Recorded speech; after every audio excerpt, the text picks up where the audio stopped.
श्री कृष्ण कन्हैया लाल की जय। श्री निजानंद स्वामी की जय।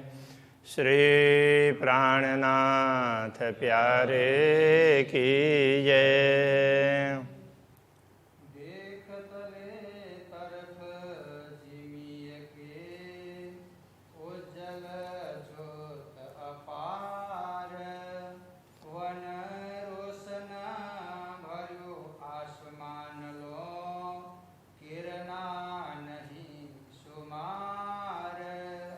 किरना नहीं सुमार। श्री कृष्ण कन्हैया लाल की। यहाँ प्रसंग ये चल रहा है, आत्मा को कह रहे हैं कि तुम इस संसार में रहते हुए भी परमधाम का अनुभव करो, दर्शन करो। परमधाम की रीत भात कैसी है, तो जैसे तुम ये प्रयत्न करोगे तुम्हें ये सब अनुभव होने लगेगा। ये प्रसंग चल रहा है, ठीक है। इसलिए आत्मा को कह रहे हैं, ऊपर देख तरफ बन के फल फूल बेली रंग रस। बन की तरफ दृष्टि डालो तो क्या होगा? फल फूल बेली रंग रस। फल फूल लताएं, उनके अलग अलग प्रकार के रंग और उनका अलग अलग प्रकार का स्वाद, ये सारा ख्याल आने लग जाएगा। कहूँ जड़ा बज्यों चंद्रमा, ऐसा लगता है कि वो जैसे वृक्षों की शाखाएं ना, तो ऊपर एक दूसरे से जुड़ी हुई है, तो मानो वो चंदवा हो ऐसा लगता है। कई कटाव, कई नक्शा, उसमें कई कढ़ाइयाँ हैं और कई नक्काशियाँ हैं। अलग अलग प्रकार की चित्रकारी ऐसी दिखाई देती है। ऐसी चित्रकारी युक्त चंद्रमा क्या ऊपर टंगा हुआ हो ऐसा लगता है। चारों तरफों चंद्रमा चंद्रमा अरस के यों कर, दौड़ दौड़ के देखिए आवत यूं ही नजर। रंग भवन के चारों तरफ ऐसे देखने लग जाएंगे तो ऐसे चारों तरफ मंडप बंधा हुआ है और पूरा पूरा चंद्रमा दिखाई देता है। दौड़ दौड़ करके जिधर से भी देखो तो उधर से वही दिखाई देता है। फेर फेर वन को देखिए भांत चंदवा जे। बार बार वन को देखते हैं तो वृक्षों को देखते हैं, वृक्षावली को देखते हैं तो ऐसा ही लगता है, चंद्रमा की भांति दिखाई देती है। कहे फिर पछताता हूँ ऐसे झूठे नमूना दे। अब ये चंद्रमा का उदाहरण भी है, झूठा उदाहरण, दुनिया का उदाहरण दे रहे हैं। तो ये उदाहरण दे करके मुझे लगता है कि सही नहीं हो रहा है। तो परमधाम का तो उदाहरण दे ही नहीं सकते, ऐसा है। एक जरा कायम देखिए उड़े 14 तबक वजूद। परमधाम का तो एक जरा सा, एक छोटा सा कण भी हो तो उसके सामने तो ये 14 लोक है, वो भी उसके सामने नहीं आ सकते। सिफत अरश की क्यों करे ये जुआ तो नाबूद है। तो ये नश्वर जिह्वा वो परमधाम की महिमा कैसे बता सकेगी? कहे सूरज सोना जवेरा, ख्वाबा में बुजरा कहे। जैसे स्वप्नवत जगत में सूर्य है वो बड़े माने जाते हैं, सोना कीमती माना जाता है, हीरे जवाहरात वगैरह ये कीमती माने जाते हैं। ख्वाब में बुजुर्ग कहे, स्वप्न में ये कीमती महत्वपूर्ण माने जाते हैं। क्यों पहुँचे निमुना झूठ का अरस कायम हक के। यदि इनका उदाहरण दें तो भी ये तो झूठी दुनिया के हैं, तो अखंड धाम के विषय में इनका उदाहरण भी नहीं दिया जा सकता, वो कैसे पहुँचेंगे? ये मैं देख दुख पावत दिल में विचारत यूँ। तो ऐसा देख करके कहने का तात्पर्य ये सोच करके मुझे बड़ा खेद होता है और अंदर से कष्ट भी पहुंचता है। जो कदे यूँ जान बोलो नहीं तो कहे भी ना बने क्यों। यदि कभी ना बोलूँ ना बताऊँ तो कहे भी ना, फिर कैसे समझ में आ जाएगी, इसलिए कहना भी पड़ता है। इन्हें कहे होता है रोशनी, ये कहने से क्या फर्क पड़ता है वो बात समझा रहे हैं। रुआ पावता है सुख, आत्मा को बड़ा आनंद आता है। जब बात करते हैं तो उधर दिमाग चला जाएगा, मन की वृत्तियाँ जाएगी, तो बड़ा अच्छा लगता है। यद्यपि दुनिया के कोई उदाहरण नहीं मिलते हैं, किंतु उधर जैसे चिंतन करते हैं तो आत्मा को तो आनंद मिलता है। और इसका अंग उपजे फिर हृदय में प्रेम आता है। तो अंग कहने से रोम रोम, कहीं भी शरीर में रोम रोम में वो प्रेम उत्पन्न होने लग जाता है। हक संहो दसन मुखा, तो ऐसे राज्य के सम्मुख होते हैं। तो इस प्रकार हमारी वृत्ति दुनिया से हट करके धाम की ओर लग जाती है, राज्य की तरफ लगती है, पूर्ण ब्रह्म परमात्मा की तरफ। तो ये बहुत अच्छी बात है। यद्यपि दुनिया की वस्तुएं उसके लिए बताई नहीं जा सकती, फिर भी लाभ ये मिलता है, ऐसा कहना चाह रहे हैं कि हमारा ध्यान उधर चला जाता है। उमंग अंग में रोशनी अलेखे उपजता, ऐसा करने से उमंग, अंग में उमंग बढ़ जाता है, दिल में भी उमंग बढ़ जाता है, और ज्ञान से भी प्रकाशित होता है, परमधाम के प्रेम से भी। तो ऐसे ये रोशनी है, एक प्रकार से अपार सुख है, वो उपजता, अलेखे उपजता, अपार सुख प्राप्त होता है। इन्हें कहे अरवाह अरसकी अनेक सुख पावत, तो इस प्रकार की बात करने से परमधाम की आत्मा को बड़ा सुख मिलता है। तो ब्रह्मात्माओं को भी मिलेगा, तो मुझे तो मिलेगा ही, तो ये सुनने पर ब्रह्मात्माओं को भी मिलेगा। जित जित देखो नजरों हक जीमे अरस वतन, जहाँ जहाँ दृष्टि पड़ती है तो वहाँ ये अखंड भूमि, परमधाम के महल वगैरह ये सब दिखाई देते हैं। कहे सेती कई कोट गुना आवत अंदर रोशन, कहने लगते हैं तो जो कुछ बताया जा सकता है उससे करोड़ों गुना ज़्यादा वो दृश्य ना दिखाई देते हैं, तो वो अंदर दिल में आते हैं, उतरते हैं। कई कोट गुना बढ़ता है, बड़ा नफा रूह जान, इस प्रकार से आत्मा को ना बड़ा आनंद मिलता है, करोड़ों गुना आनंद। बोला जाएगा वो थोड़ा, किंतु तो वो अंतःकरण में उतरेगा ज़्यादा, तो ऐसे आत्मा को आनंद मिलता है। बढ़ता बढ़ता हक अरस की आवत इसका पहचाना, तो ऐसे इस प्रकार से ये आनंद, ये सुख बढ़ते बढ़ते बढ़ते तो फिर पूर्ण ब्रह्म परमात्मा का शाश्वत प्रेम है, तो उसकी पहचान हो जाती है। इन कहे से ऐसा होता है पीछे आवत फैल हाल, कहने मात्र से, चर्चा करने मात्र से भी इतना आनंद आता है, तो जब वो सारी बातें उतरने लग जाएगी, फैल का तात्पर्य अपने कर्म में, उस आचरण में ये सब उतरने लग जाए, तो उसी प्रकार से हमें दिखने लग जाए, हम ऐसा ही व्यवहार करने लग जाए, तो फिर हाल, तो हमारी मनस्थिति भी वैसी हो कि जैसे लालदास जी को पूछा कि ये ताल का पाल कैसा है, ठोस है या पोला है,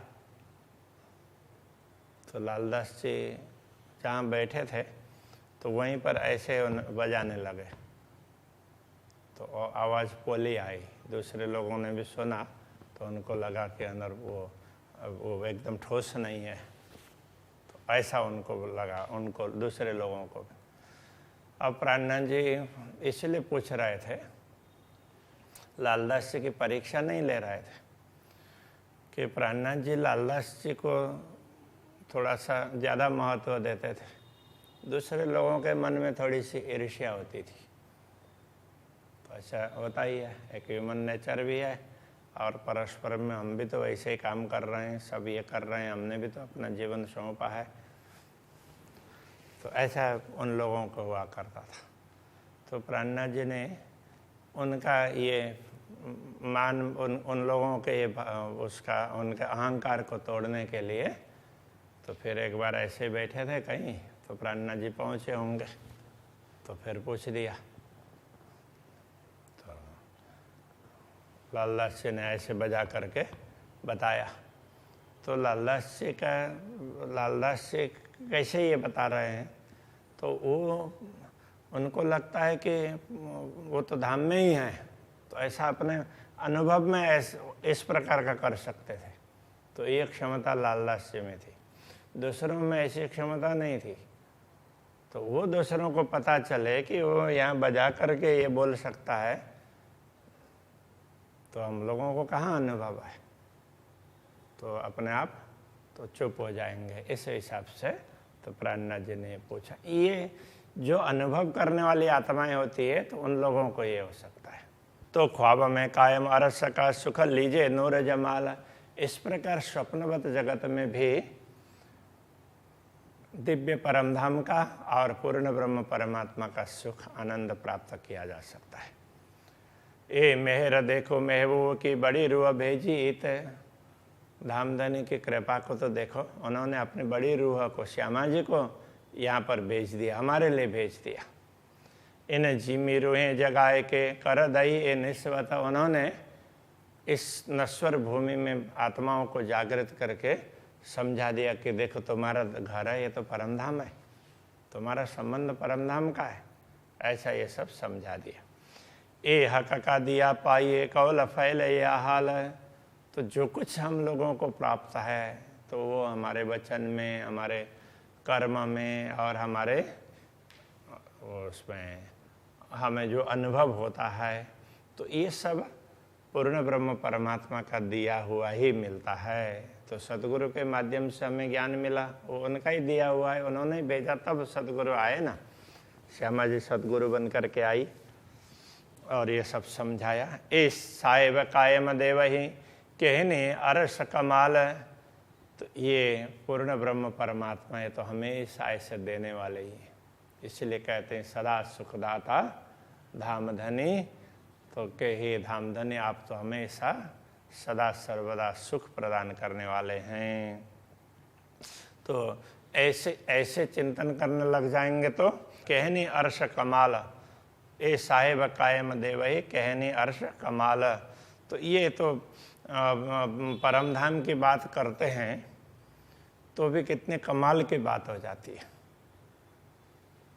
तो इतना आनंद प्राप्त होता है तो कहने में कोई आपत्ति नहीं है, ऐसा ये समाधान दे रहे हैं। इसलिए बातचीत करें तो भी तो बैठे बातें करें, हक के जहाँ बैठ करके बात करेंगे तो परमधाम की चर्चा होगी, परमधाम की बातें होगी, पूर्ण ब्रह्म परमात्मा की बातें होंगी तो वो सुख मिलता है। और दुनिया की बात करते रहेंगे तो वो दुख ही मिलता है।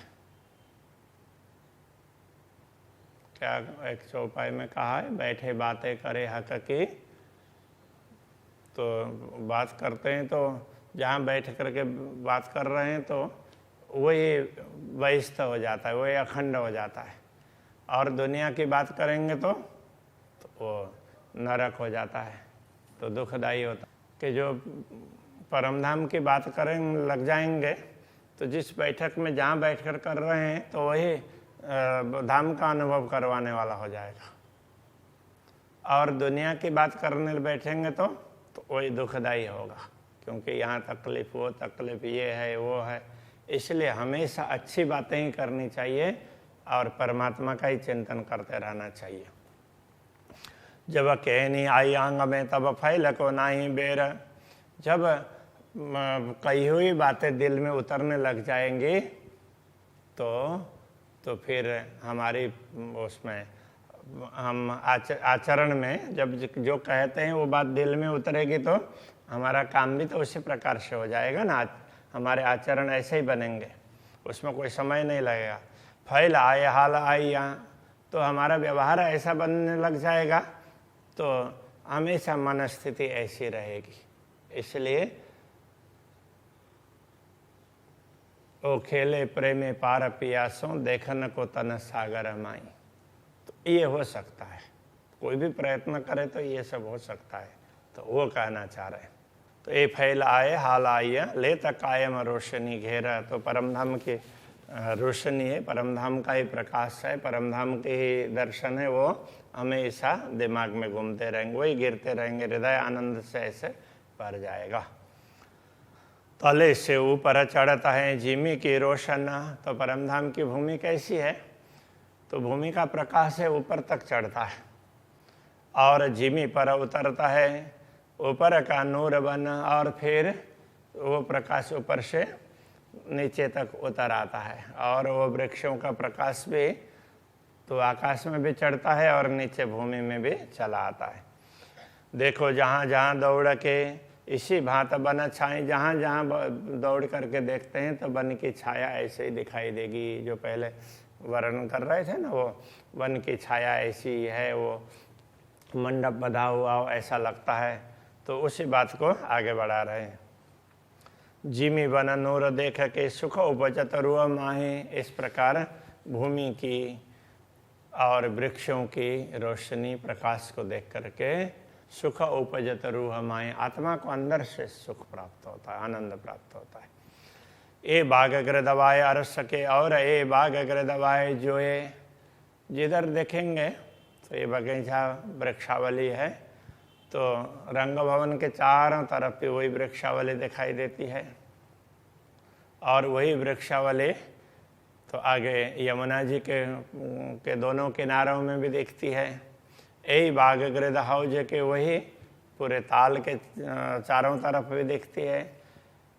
ए नूर पूर खुशबोए, ये सब नूर से पूर भरा हुआ है, प्रकाश से भरा हुआ है और सुगंध ही सुगंध उसमें से निकलती है। जिधर देखो तो सर्वत्र इस प्रकार की वृक्षावली दिखाई देती है। तो ये सुंदरता चारों तरफ है।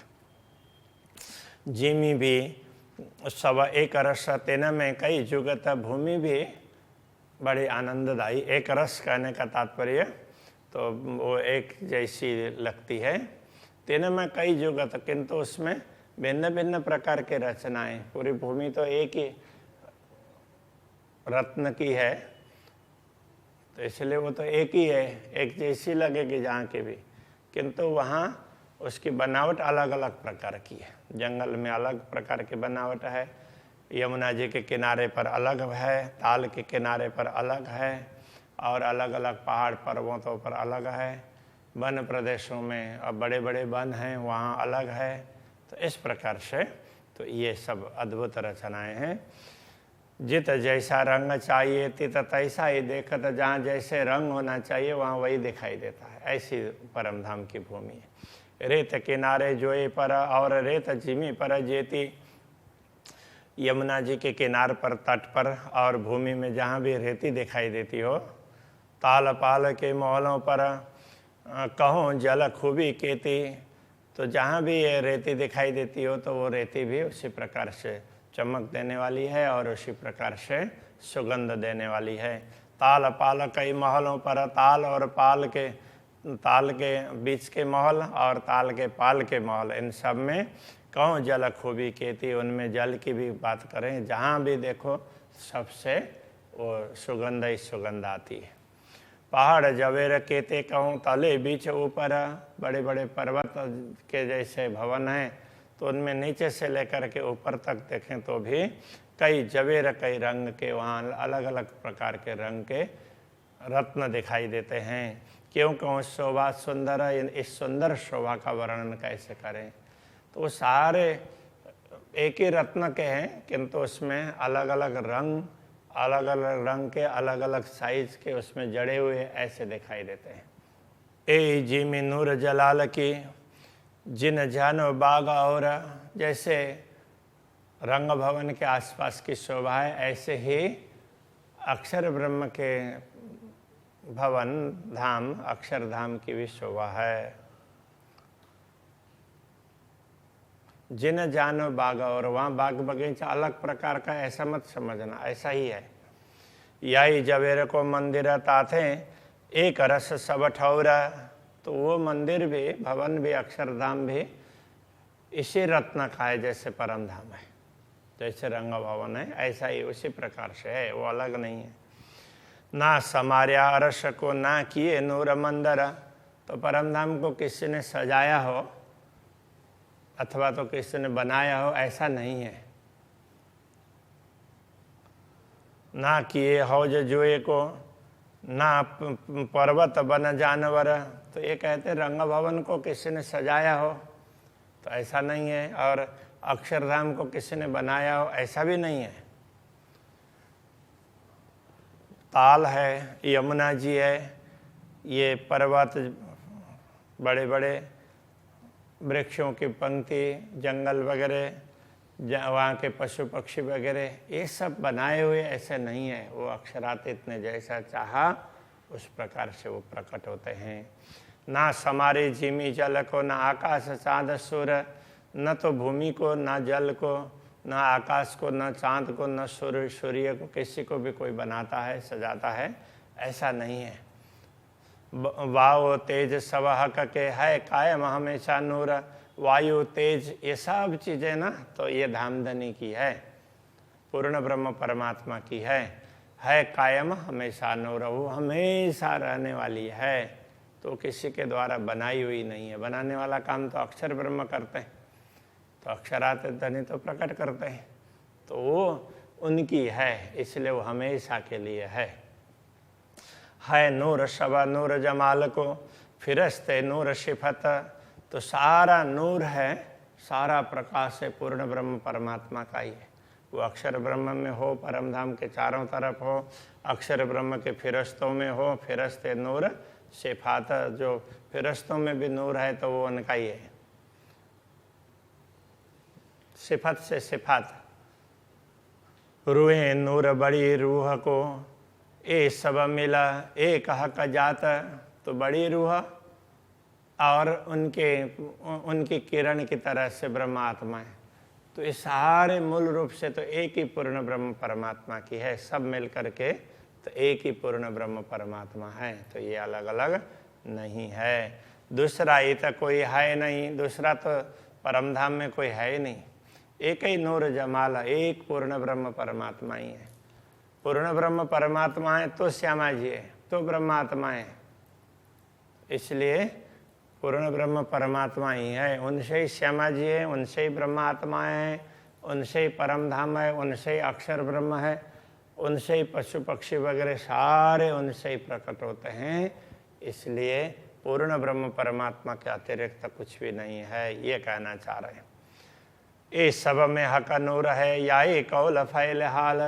तो सब में पूर्ण ब्रह्म परमात्मा का ही तेज व्याप्त है, तो उनके वचन में हो, उनके आचरण में हो, अथवा तो उनके मनस्थिति में हो, तो सब में यही भरा हुआ है। महामत कहे ए मोमिनो जो अरवा अरश अजीम।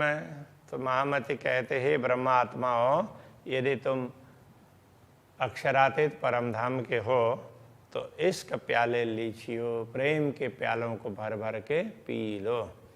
भर भर नूर हलीमा, भर भर के ये नूर प्रेम का प्याला है, वो प्रकाश का है, उसको तुम पीते रहो। हलीम कहते हैं ना, तो वैसे कुछ वस्तु के लिए भी होता है, और ये खास करके खाद्य वस्तु जो बिल्कुल नरम हो, ऐसे कोई भी बड़ी कोमल और नरम ऐसी वस्तु हो, तो जल वगैरह भी ऐसे ही है। अब वो प्रेम है अक्षरातीत का, वो तो सबसे नरम होगा ना, तो इसलिए उसके लिए ये कहते हैं। अब दुनिया में तो जैसे नरम नरम सॉफ्ट कोई भी वस्तु है तो सारे वो उसको हलीम बोल सकते हैं। कोई नरम कोई वस्तु भी हो, खाद्य पदार्थ भी हो और वस्तु भी हो, उसके लिए हलीम शब्द का प्रयोग करते हैं। तो ये अक्षरातीत धामधनी का प्रेम है, तो वो तो बिल्कुल लेने जैसा है, इसलिए इसको भर भर करके पी लो। तो ऐसे इसका आस्वादन करते रहो, हमेशा ये चिंतन करो, बड़ा अच्छा लगेगा। कहीं कठोरता नहीं है, सर्वत्र कोमलता है और बड़ा अच्छा लगेगा, तो ये कहना चाह रहे हैं। अभी इस प्रसंग को यहीं रखते हैं। श्री कृष्ण कन्हैया लाल की।